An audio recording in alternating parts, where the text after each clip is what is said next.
দর্শক আপনারা এই মুহূর্তে দেখতে পাচ্ছেন আন্দালিব রহমান পাঠ্যকে কিন্তু জুলাই সনদের বিরোধিতা করায় একেবারে সংসদের বাইরে কিন্তু গণধোলা দিচ্ছে ছাত্র জনতা। আন্দালিব রহমান পার্থ ভাই কালকে তার বক্তব্যের শুরু থেকে শেষ পর্যন্ত একদম পুরোটাই ভোগাস, মিথ্যা, অপতথ্য, বিভ্রান্তিমূলক কথাবার্তা। যে আন্দালিব রহমান পার্থ একসময় তরুণদের আইডল ছিলেন, তো সেই পার্থকে আজ সংসদে দাঁড়িয়ে শুনতে হচ্ছে ভুয়া ভুয়া স্লোগান। আজকের আলাপটা পার্থর বক্তৃতার অন্য কিছু অংশ নিয়ে, কারণ পার্থ এমন কিছু বলছে, আরো কিছু ওইটা বলতে যায় যেগুলো নিয়ে কিছু আলাপ আমাদের প্রথমেই যেই ভিডিও ক্লিপগুলো দেখেছেন সেই ভিডিওগুলো সম্পূর্ণ আপনাদেরকে দেখাবো। তার আগে ছোট করে একটি অনুরোধ, আপনারা যদি এই ধরনের রাজনৈতিক ভিডিওগুলো দেখতে পছন্দ করে থাকেন অবশ্যই চ্যানেলটি সাবস্ক্রাইব করে বেল আইকনটি অল করে দিবেন পরবর্তী ভিডিওটি সবার আগে পাওয়ার জন্য। চলুন দর্শক, কথা না বাড়িয়ে একটি লাইক দিয়ে একের পর এক সেই ভিডিওগুলো দেখে আসি।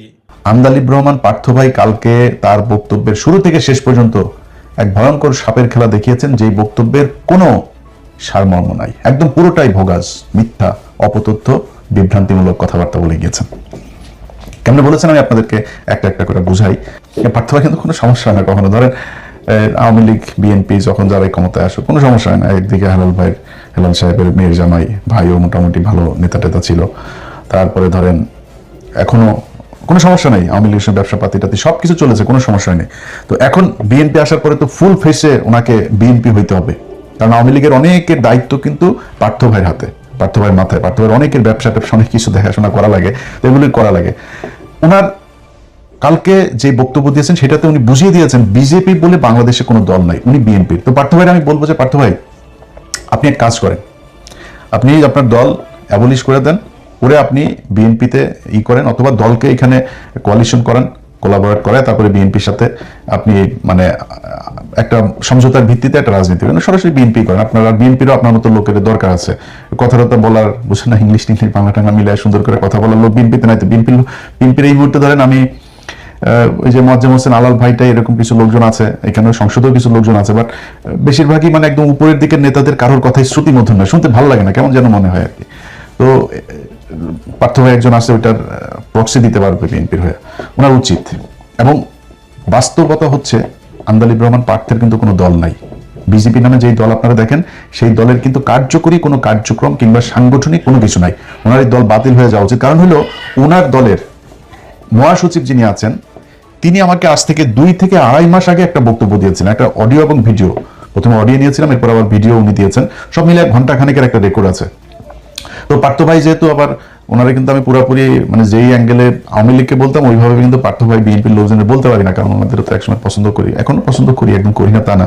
পার্থ ভাইয়ের প্রতি একটু রাগ আছে, উনি প্রথম আলোয় গিয়েছিলেন, বাট অত বেশি রাগ নাই, আবার এরপরে ওনার সাথে কথাবার্তা হয়েছিল। তো উনি মহাসচিব ওনার যে অভিযোগ করেছে সেই অভিযোগ ভয়ঙ্কর অভিযোগ। ওনার দলের মহাসচিব ওনার বাবার সাথে রাজনীতি করেছেন, রাজনীতি করার পরে উনি কিন্তু এই দলের চেয়ারম্যান হইতে পারতেন, কিন্তু ওনার বাবার সন্তান যেহেতু অল্প বয়স, তারপরেও আন্দালিব রহমান পার্থকে উনি চেয়ারম্যান করে দিয়েছেন সম্মান দেখিয়ে। অথচ সেই ব্যক্তিকে এই যে এবার নির্বাচন গেল না, উনি বারবার চেয়েছেন যে উনি মনোনয়ন নেওয়ার জন্য তারেক রহমানের সাথে একটু কথা বলার জন্য, তারেক রহমানের সাথে কথা বলতে দেওয়া হয়নি। ওনার আশপাশে যারা আছেন মহাসচিবকে জিজ্ঞেস করে কাউকে নেয়ও না, কাউকে বাদও দেয় না, সব নাকি আওয়ামী লীগ, ছাত্রলীগ, যুবলীগের লোকজন নিয়ে পার্থ ভাই এখন তার দল বানিয়েছে। আচ্ছা, তারপরে হলো গিয়া উনি আটক হয়েছিলেন না জুলাই আন্দোলনের শেষ দিকে, 5ই আগস্টের ঠিক আগ মুহূর্তে। এই আটক হওয়াটা আটক ছিল না, এটা স্বেচ্ছায় শেখ মুজিবের মতো পাঞ্জাবি লুঙ্গি ইস্ত্রি করে তারপরে পাকিস্তানিদের হাতে ধরা দেওয়ার মতো হারুনুর রশিদ হাউন আঙ্কেলকে নাকি মহাসচিব পাশে ছিলেন, তিনি নিজে ফোন দিয়ে হাউন আঙ্কেলকে এই কথা তো জানে না যে হাসিনা যে পালায় টলায় যাবে, হারুন ভাই আমারে লোক পাঠান, আমার নিয়ে যান, আমরা যদি এখন না নেন তাহলে এটা সবাই খুব ফিসি মনে হবে, সবাই বুঝে যাবে যে এটা আমি আসলে কাদের লোক, তো আমার নিয়ে যান। এতক্ষণ যা বললাম না ওনার দলের ব্যাপারে, এই কথাগুলো আমার না। এবং আন্দালিব রহমান পার্থ আবারও ফের সেই 71 নিয়ে এখানে খোঁচাটা দিলেন। তিনি যেটা করেছেন এটা আমি মনে করি জামাত ইসলামকে এর চাইতে বেশি বড় অ্যাটাক করে কথা বলার, আমি জানি না জামাত ইসলামের কেউ কোনোদিন সংসদের দ্বারা আন্দালিব রহমান পার্থকে বা সরাসরি দেখা হইলেও বলেছে কিনা, কিন্তু আন্দালিব রহমান পার্থকে অ্যাটাকটা করতে হয়েছে কারণ ওনাকে তারেক রহমানের সাথে বিএনপির সাথে এমন খাতের দিতে হবে অ্যাজ ইফ এটা মনে হয় যে আন্দালিব রহমান পার্থ মানে বিএনপির বিশাল বড় একজন শুভাকাঙ্ক্ষী, এই কারণে তারা তেলবাজি করে ওইখানে যাইতে হবে, এই জন্যই সেটা করেছেন। এখন আমার কথা হলো যে যেই সংবিধান নিয়ে আপনি মানে যে বিষয়টা নিয়ে আলোচনা, যে এই জুলাই সনদ, এটা বিএনপির কেউই চায় না। ওনার বক্তব্যে উনি বলেছেন কি বিএনপি এটা চায়? তারা জামাত ইসলাম এমন ভাবে কথা বলে আমাদেরকে জুলাইয়ের বিপক্ষ প্রতিদ্বন্দ্বী হিসেবে আমাদেরকে দাঁড় করিয়েছে, বা এটা জামাত ইসলাম দাঁড় করায় নাই। আপনি যে বিএনপির হয়ে কথা বলতে চাচ্ছেন, বিএনপির শাস্তে চাচ্ছেন, আপনার সেই বিএনপি এই কাজ করেছে। কি কি করেছে একটা একটা করে বলি। নির্বাচনের আগে ভারতীয় পত্রিকা আনন্দবাজার থেকে শুরু করে NDTV, India today, Indian express, Times, এরা সবাই কি বলেছে যে তারেক রহমান ভারতের সাথে কথা বলে এসেছে এবং তাদেরকে সেই নিশ্চয়তা দিয়ে এসেছে যে তারেক রহমান বাংলাদেশে গেলে হাসিনার রাজনীতি আবার আওয়ামী লীগকে স্বাভাবিক রাজনীতি করতে দিবে, হাসিনার বিরুদ্ধে সব মামলা তুলে নিবে। এটা যে ওদের পত্রিকা বলেছে সেটা না, খালি দলের মহাসচিব থেকে শুরু করে অনেক নেতা এই কথা বলেছেন, আওয়ামী লীগের কোনো মামলা রাখা হবে না, আওয়ামী লীগ বিএনপি ভাই ভাই, আওয়ামী লীগের লোকজন সব বিএনপিকে ভোট দেখ। এই কথা আপনারা প্রকাশ্যে নির্বাচনের ক্যাম্পেইনের সময় বলেছেন। নির্বাচন শেষ হয়েছে, প্রথম বক্তব্য সালাউদ্দিন আহমেদের, আমরা এই সংস্কার গণপরিষদের যেই শপথ এটা আমরা নিব না। হ্যাঁ ভোট না ভোট দিল বাংলাদেশের 80% মানুষ, হ্যাঁ এর পক্ষে ভোট দিল। সালাউদ্দিন সাহেব বলে দিলেন এইটা হ্যাঁ ভোট না ভোট এগুলি কোনো বিষয়, জুলাই সনদ এগুলো, কয়েকজন এমপিও বলেছেন এই কথা।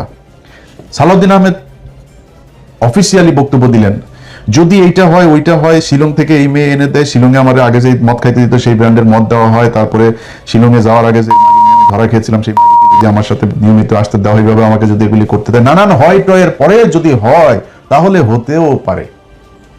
সালাউদ্দিনের বক্তব্য এটা। চুপ করে সরাইতে দেয় নাই বিএনপি, ওয়াকারকে সরাইতে চেয়েছে এই খলিল, এই ইউনুসেরা, ওয়াকারকে সরাইতে দেয় নাই বিএনপি। এটা মানে এটা তো আর আপনার ইয়ের কথা না, মানে ওনারা বলেছেন বা হওয়ার কথা না। এই কালের কণ্ঠে এক আওয়ামী দালাল আছে হায়দার আলী, এই হায়দার আলী রাষ্ট্রপতির এক সাক্ষাৎকার ছেপেছে, আপনারা দেখেছেন তো সেটা। রাষ্ট্রপতি সেখানে একদম সরাসরি স্বীকার করেছে রাষ্ট্রপতির অফিসটা মূলত এখন আওয়ামী লীগের একটা রিহ্যাব সেন্টার। আওয়ামী লীগের যেসব সুশীল ব্যবসায়ী যেসব বদমাশগুলো আছে, এই বদমাশগুলোর একটা রিহ্যাব সেন্টার, ওইখানে প্রতিদিন তাদের যাওয়া আসা, বিভিন্ন আলাপ আলোচনা, কনস্পাইরেসি এগুলো চলতেছে। এই লোকগুলোকে কিভাবে আপনার এই যে চুপ্পুকে কিভাবে বিএনপি আপনার শেল্টার দিয়েছে, তাকে রাখতে চায় না জামাত ইসলাম, তাকে রাখতে চায় না ইউনুস, তাকে কিভাবে এখন বিএনপি আদর আপ্যায়ন করে, আমরা এগুলো তো নিজের চোখেই দেখছি। এই যে ওয়াকার, তাকে রাখতে চায় না এই ছাত্ররা, বিএনপি তাকে রাখতে চেয়েছে। তারপরে বিপ্লবী সরকার করতে চেয়েছে, বিএনপি কহিতে জাতীয় সরকারে যায় নাই, বিপ্লবীতে না জাতীয় সরকার, বিএনপি জাতীয় সরকারে রাজি হয়নি। তো এগুলো তো ওপেন সিক্রেট। আপনি জানেন না বিএনপিকে কেন সন্দেহের চোখে দেখা হয়? বিএনপির অনেকগুলো এরকম কারণে মানুষ এখন সন্দেহের চোখে দেখে যে বিএনপির কথা আর আওয়ামী লীগের কথা তো একই রকম। ওগুলি সব যদি বাদও দেন, নির্বাচনের পরে কতগুলো আওয়ামী লীগের নেতা জামিনে মুক্তি পেয়েছে। এলাকায় আওয়ামী লীগের লোকজন, আমার এলাকার কথা বলে, আওয়ামী লীগের লোকজন সব এখন ওপেনে আরামসে চলাফেরা করে, সব বিএনপির দলে গিয়ে ভিড়েছে এবং বিএনপি তাদেরকে শেল্টার দিচ্ছে। বিএনপির এমপি তিনি নিজে বলেছেন, হারুন নিজে বলেছে যে থানা ঘেরাও করা হবে যদি আওয়ামী লীগের কাউকে ধরা হয়। এই জন্য বিএনপিকে জুলাইয়ের প্রতিদ্বন্দ্বী হিসেবে দাঁড় করানো হয়েছে। বুঝেন না আপনি? এমনিতেই গাইবি আওয়াজ এসেছে আপনার কাছে আর আপনি শুরু করে দিলেন। মূলত আপনি জানেন, আপনি কিন্তু কথারে মানে টকশো করার জন্য আপনি অনেক এক্সপার্ট, আপনি এই কথার এগেনস্টে কি বলতে হবে সেটা আপনি খুব ভালো করে জানেন, কিন্তু বলেন নাই। না বলে এই যে আজকে টেবিল চাপড়াইছে না বিএনপির অশিক্ষিত কিছু লোকজন, এদের এই চাপড়ানিটা খাওয়ার জন্য আর হলো গিয়া নিজে বিএনপির একটু তেল দিয়ে তারপরে পদধূলি পাওয়ার জন্যই আপনি এগুলো বলেছেন। এটা আমরা বুঝি পার্থ ভাই, আপনি এত অজ্ঞানী বা এত অশিক্ষিত মূর্খ লোক না, আপনি সব বুঝেন, বুঝাই তারপরে এগুলো করেছেন। এখন কথা হলো যে সংবিধান নিয়ে যদি নাকি আপনারা মনে করেন, যেটা আপনিও আজকে যুক্তি দেখিয়েছেন, এটা সালাউদ্দিন যুক্তি দেখায়, আইনমন্ত্রী যুক্তি দেখিয়েছে যে কি এই ধারাবাহিকতাটা করা না হলে আগে কেন বিপ্লবী সরকার করা হয় নাই, না হওয়ার কারণে আজকে এখন আমরা রাষ্ট্রপতিকে দেখে সাংবিধানিক ধারাবাহিকতা শেখ হাসিনার সংশোধনী যেটা শেষে করে দিয়ে গেল। কোথাও ছিল আপনার যে তত্ত্বাবধায়ক সরকার আসবে, অনির্বাচিত কোনো সরকার আসতে পারবে? আপনারা এখন বলবেন সালাউদ্দিন এক যুক্তি দেখিয়েছে, প্রধানমন্ত্রী পালিয়ে গিয়েছে, প্রধানমন্ত্রী পদত্যাগ করেছে, এখন আমরা কি করব? প্রধানমন্ত্রী তো বলেছে আমি পদত্যাগ করি নাই, এখন আপনি কই যাবেন? কথার কথা, আমার বিশ্বাস শেখ হাসিনা অধ্যায় বাংলাদেশে শেষ। আওয়ামী লীগ বাংলাদেশে আবার আসবে, হয়তো জাতীয় পার্টি হয়ে তারপরে আসবে। এর বাইরে আর কোনো রাস্তা আমি দেখি না। আওয়ামী লীগে যা যা করার এগুলি বিএনপি করে যাচ্ছে, প্রক্সি দল হিসেবে ভালোই করছে, ওনারা ভারতকে মনে হয় সুযোগ সুবিধা ভালোই দিবে। তো এটা আমাদের আর দরকার, ভারতেরও হয়তো আর দরকার হবে না আওয়ামী লীগকে, যে কারণে আওয়ামী লীগ অধ্যায় শেষ। বাট আওয়ামী লীগ যদি মানে হাইপোথেটিক্যালি যদি আওয়ামী লীগ কোনোদিন কামব্যাক করে, আপনি কি মনে করেন আপনারা যেইভাবে সংবিধান একটু নাড়াচাড়া করতে চান না, রাষ্ট্রপতিকে রেখে এগুলো মানবে আওয়ামী লীগ? আমরা জিয়া পরিবারকে প্রচন্ড ভালোবাসি, বিএনপিকে নিয়ে অনেক সমালোচনা করি, তারপরেও সেই সমালোচনা কোনোদিনও সেই আওয়ামী লীগের মতো হবে না। আপনাদেরকে বন্ধু ভাই মনে করি আপনাদের কাছে আবদার দাবি থাকবে যে এই সংবিধানের দোহাই না দিয়া জুলাই সনদটা বাস্তবায়ন করেন। এখানেও যদি কোনো কিছু কাটছাট করা লাগে সেটা জামাতের সাথে, এনসিপির সাথে, মানুষের সাথে প্রয়োজনে আবার হ্যাঁ ভোট না ভোট করেন। আপনারা বলেছেন না নির্বাচনের পরে গণভোট আবার করেন, আপনারা মানুষকে বুঝান এই ঘটনা। আপনারা এখন করেছেন যে 4টা প্রভিশন দেওয়া হয়েছে, সেখানে যদি আরো প্রভিশন আপনি যুক্ত করতেছেন করে গণভোট নেন। মানুষ সেখানে আপনি অপশন রাখেন হ্যাঁ ভোট না ভোট, মধ্যবর্তী কোনো সিদ্ধান্ত যদি থাকে, সবগুলো দিয়ে পয়েন্ট দিয়ে শুধু হ্যাঁ ভোট না ভোট একদিনে করেন, করায় তারপরে হইলেও এই সংবিধানটা ছুঁড়ে ফেলেন। গায়ের জোরে অনেক কিছু করতে পারবেন, কিন্তু মানুষ কিন্তু প্রতিটা ঘটনায় বিএনপির বিরুদ্ধে যাচ্ছে। আন্দোলিব রহমান পার্থ ভাইয়ের প্রথম বক্তব্যের শুরু ছিল এমন একটা পরিস্থিতি তৈরি করা হয়েছে, আমরা জুলাই সনদের প্রতিদ্বন্দ্বী আপনাদেরকে জামাত বানায় নাই, আপনারা বানিয়েছেন, জনগণ বলেছে, জামাতদের বলতে হয় নাই। জনগণ মনে করে বিএনপি জুলাইয়ের সাথে গাদ্দারি করেছে প্রতিটা জায়গায়। আপনারা শহীদ ওসমান হাদির মৃত্যু হইল, শেখ মুজিবুর রহমানের হলের সামনে নিয়ে লেখা হইল শহীদ ওসমান হাদি হল, সেখানে এই ছাত্র দলের ছেলেপেলেরা যায় তারপরে এক ব্যানার টানিয়ে দিয়ে এসেছে হাদির উপরে। কেন? কারণ কি? আবার তাদের সেই ব্যানারের মধ্যে আবার লেখা শহীদ এই শেখ মুজিবুর রহমান হল। আপনারা জনগণ থেকে বিচ্ছিন্ন হয়ে যাচ্ছেন। এইটা আওয়ামী লীগের মতো পরিণতি হওয়ার আগে যদি বুঝতে পারেন তাহলে আমার মনে হয় আপনাদের জন্য অনেক ভালো। আশা করি ব্যক্তিগত আক্রমণ হিসেবে নেবেন না পার্থ ভাই, আপনার বোঝানোর জন্যই বললাম। আপনার এই মহাসচিবের বক্তব্য পুরোটা আমি ছাড়তে পারতাম, ওনারা আমি বুঝাইছি যে ভাই বাদ দেন, পার্থ ভাই তো তাও তো আওয়ামী লীগের দালালি তো করে নাই, ভেতরে তো ভাই এই দেশে সবই ওই মুড়ি খায়, এটা তো আর করে লাভ নাই। তো উনিও খাইতেছে, তারপরে তো আওয়ামী লীগের দালালি করে নাই, সুন্দর করে আওয়ামী লীগের সমালোচনাগুলো অন্তত করেছে আওয়ামী লীগের সময়, ওনারা মাফ করে দেন। আমি বলি নাই আপনার ওই সময় চালিয়ে কিন্তু আপনার দল আমি ভাঙিয়ে দিতে পারতাম, ওনার এই বক্তব্য ওই সময় চালাইতে পারতাম, নির্বাচনের আগে চালাইনি। যাই হোক, ব্যক্তিগত আক্রমণ করার জন্য না, বোঝার জন্যই বলেছি। আশা করি এই সংবিধান ছুঁড়ে ফেলে দিয়ে নতুন করে বাংলাদেশের মানুষের জন্য, বাংলাদেশের মানুষের অধিকার প্রতিষ্ঠার জন্য যা করা যায় সেই অনুযায়ী একটা সংবিধান বাংলাদেশে রচিত হবে।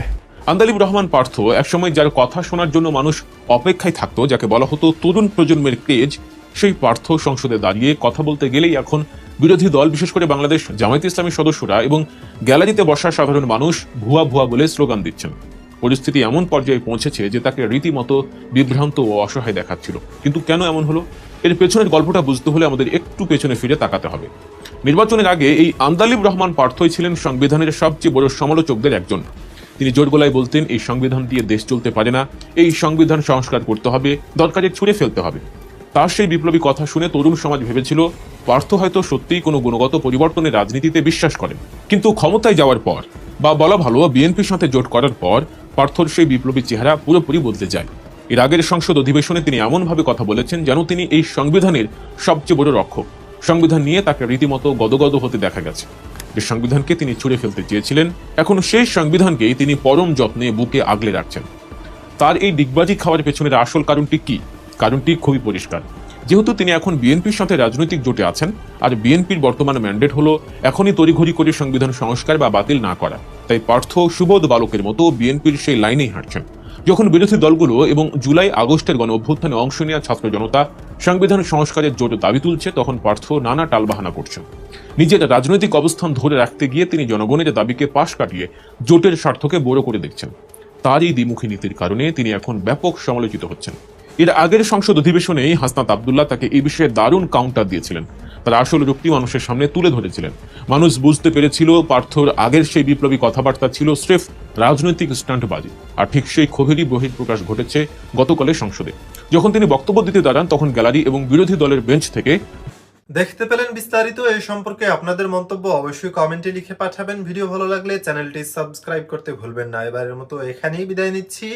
শীঘ্রই দেখা হবে নতুন কোনো ভিডিও নিয়ে। ততক্ষণ সকলে ভালো থাকুন, সুস্থ থাকুন। আসসালামু আলাইকুম ওয়া রাহমাতুল্লাহি ওয়া বারাকাতুহু।